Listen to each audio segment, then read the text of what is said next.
ವಾಹಕದ ರೋಧ ಅವಲಂಬಿಸಿರುವ ಅಂಶಗಳು ಅಲ್ಲ ಪುಟ್ಟ, ಬನ್ನಿ. ಅಂದರೆ ರೋಧ ಯಾವ ತಂತಿಯಲ್ಲಿ ಹೆಚ್ಚಿಗೆ ಇರುತ್ತೆ ಅಂತ ಎಕ್ಸ್ಪ್ಲೇನ್ ಮಾಡಬೇಕಿದೆ ಅಲ್ವಾ. ಇದು ತೆಳುವಾದ ತಂತಿ, ಈ ಕಡೆದು ದಪ್ಪ ತಂತಿ. ತೆಳುವಾದ ತಂತಿಯಲ್ಲಿ ರೋಧ ಹೆಚ್ಚಿರುತ್ತೆ ಅಲ್ವಾ. ದಪ್ಪವಾದ ಅಗಲ ದಾರಿ ಹೆಚ್ಚಿಗಿರುತ್ತಲ್ಲ, ಆ ವಿದ್ಯುತ್ ಪ್ರವಾಹ ಭಾಳ ವೇಗವಾಗಿ ಹರಿತಾರೆ. ದಾರಿ ಹೆಚ್ಚಿಗೆ ಆದಂಗೆ ಹೋಗಕ್ಕೆ ಅವಕಾಶ ಹೆಚ್ಚಿಗೆ ಆಗುತ್ತಲ್ವ. ನಿಮಗೀಗ ಭಾಳ ಮಕ್ಕಳು ಇರ್ತಿದ್ದೀರಿ, ಸಣ್ಣ ಡೋರ್ ಒಂದಿದೆ, ದೊಡ್ಡ ಡೋರ್ ಒಂದಿದೆ. ಸಣ್ಣ ಡೋರಲ್ಲಿ ಹೆಚ್ಚಿಗೆ ವಿದ್ಯಾರ್ಥಿಗಳು ಹೋಗ್ತಾರೆ, ದೊಡ್ಡ ಡೋರಲ್ಲಿ ಹೆಚ್ಚಿಗೆ ವಿದ್ಯಾರ್ಥಿಗಳು ಹೋಗ್ತಾರೆ. ದೊಡ್ಡ ಡೋರಲ್ಲಿ ಹೆಚ್ಚಿಗೆ ವಿದ್ಯಾರ್ಥಿ ಹೋಗ್ತಾರೆ. ಅದೇ ಥರ ಅಲ್ವಾ. ಇದು ಸಣ್ಣ ಡೋರ್ ಅಂತ ತಿಳ್ಕೊಳ್ಳೋಣ, ಇದು ದೊಡ್ಡ ಡೋರ್ ಅಂತ ತಿಳ್ಕೊಳ್ಳೋಣ. ಈಗ ಇಲ್ಲಿ ನೋಡಿ, ಅಂದರೆ ಸಣ್ಣ ಡೋರ್ ಅಂದರೆ ವಾಹಕದ ಅಗಲ ಕಡಿಮೆ ಇದೆ ಅಲ್ವಾ. ಅಗಲ ಕಡಿಮೆ ಇದ್ದಾಗ ಮೀಟರ್ ಎಷ್ಟು ತೋರಿಸ್ತಾ ಇದೆ ಅಂತಂದರೆ 0. ಅಲ್ವಾ. ಒಂದು ನಿಮಿಷ. ಈಗ ತೆಳುವಾದ ತಂತಿ ಅಂದರೆ 0.5 ಆಂಪೇರ್ ಇದೆ. ಅಂದರೆ ಅಗಲ ಕಡಿಮೆ ಇದೆ ವಾಹಕದ್ದು. ಅಗಲ ಕಡಿಮೆ ಆದಾಗ ವಿದ್ಯುತ್ ಪ್ರವಾಹ ಕಡಿಮೆ ಇದೆ, 0.5 ಆಂಪೇರ್ ಇದೆ ಅಲ್ವಾ. ಅಂದರೆ 10th ಒಂದು ಪ್ರಶ್ನೆ ಇದೆ ನೋಡಿ ಅಲ್ವಾ.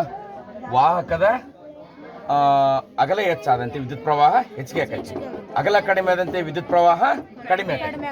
ಈಗ ಇದು ವಾಹಕ, ಇದು ಅಗಲ ಕಡಿಮೆ ಇದೆ, ವಿದ್ಯುತ್ ಪ್ರವಾಹನೂ ಕಡಿಮೆ ಇದೆ. ದಪ್ಪ ತಂತಿ ಈ ಕಡೆ ಬಟನ್ ಅಲ್ವಾ. ಈಗ ದಪ್ಪ ತಂತಿಯ ಮೂಲಕ ವಿದ್ಯುತ್ ಪ್ರವಾಹ ಹರಿಯೋ ಥರ ಮಾಡ್ತೀವಿ ಅಲ್ಲ. ಇದನ್ನ ನೋಟ್ ಮಾಡೋ, ಇದನ್ನ ಹತ್ರ ತಮ್ಮ ಕ್ಯಾಮ್ರಾ. ವಿದ್ಯುತ್ ಪ್ರವಾಹ ಎಷ್ಟೈತೆ ಅಂತ ಅದು ಕಾಣಿಸುತ್ತೆ ಅಲ್ಲಿ ನೋಡ್ರಿ. 0.5 ಆಂಪೇರ್ ಇದೆ ಅಲ್ವಾ. ಹಿಂದಿತ್ತು ಈ ಮತ್ತೆ ಈಗ ದಪ್ಪವಾದ ತಂತಿಯ ಮೂಲಕ ವಿದ್ಯುತ್ ಪ್ರವಾಹ ಹರಿಸೋಣ. ಓಕೆ, ಇದೇ ಬಟನ್ ಅಲ್ವಾ, ಈ ಕಡೆ ಬಟನ್ ಅಲ್ಲ ಇದೆ ಅಲ್ವಾ. ನೋಡಿ ಈಗ ದಪ್ಪ ತಂತಿ ಬಂದ ತಕ್ಷಣ ವಿದ್ಯುತ್ ಪ್ರವಾಹ ಇಲ್ಲಿ ಮೀಟರ್ ಏನು ತೋರಿಸುತ್ತೆ, ರೈಸ್ ಆಗಿದೆ ಅಲ್ವಾ. ಅದರ ಲೆವೆಲ್ ರೈಸ್ ಆಗಿದೆ ನೋಡ್ರಿ. ಆಗಲೇ ಎಷ್ಟಿತ್ತು, 0.5 ಇತ್ತು, ಈಗ ಎಷ್ಟಿದೆ 0.1 2 3 4 5 6 ಇದೆ. ಅಂದರೆ ವಿದ್ಯುತ್ ಪ್ರವಾಹ ಹೆಚ್ಚಿಗೆ ಆಗಿದೆ ಅಲ್ವಾ. ಓಕೆ, ಇಲ್ಲಿ ನೋಡಿ ಮಕ್ಕಳ, ದಪ್ಪ ತಂತಿಯ ಮೂಲಕ ಅಂದರೆ ವಾಹಕದ ಅಗಲ ಹೆಚ್ಚಾದಂಗೆ ವಿದ್ಯುತ್ ಪ್ರವಾಹ ಹೆಚ್ಚಾಗುತ್ತದೆ. 10ನೇ ತರಗತಿಯಲ್ಲಿ ಒಂದು ಪ್ರಶ್ನೆ ಇದೆ, ವಾಹಕದ ರೋಧ ಅವಲಂಬಿಸಿರುವ ಅಂಶಗಳನ್ನು ಬರೆಯಿರಿ ಅಂತ ಅಲ್ವಾ.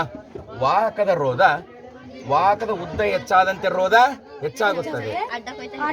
ಅಡ್ಡ ಕೊಯ್ತ ಹೆಚ್ಚಾದಂತೆ, ಅಡ್ಡ ಕೊಯ್ತ ಅಂದ್ರೆ ಏನು, ವಿಸ್ತೀರ್ಣ ಅಲ್ವಾ. ಅಡ್ಡ ಕೊಯ್ತ ಅಂದ್ರೆ ದಪ್ಪ ಹೆಚ್ಚಾದಂತೆ ರೋಧ ಕಡಿಮೆ ಆಗುತ್ತದೆ, ವಿದ್ಯುತ್ ಪ್ರವಾಹ ಹೆಚ್ಚಿಗೆ ಆಗುತ್ತದೆ ಅಲ್ವಾ.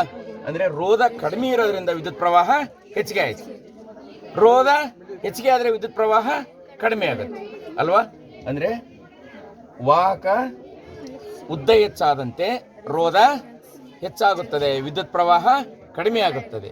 ವಾಹಕದ ಅಗಲ ಹೆಚ್ಚಾದಂತೆ ರೋಧ ಕಡಿಮೆ ಆಗುತ್ತದೆ, ವಿದ್ಯುತ್ ಪ್ರವಾಹ ಹೆಚ್ಚಾಗುತ್ತದೆ. ಅರ್ಥ ಆಯ್ತಾ.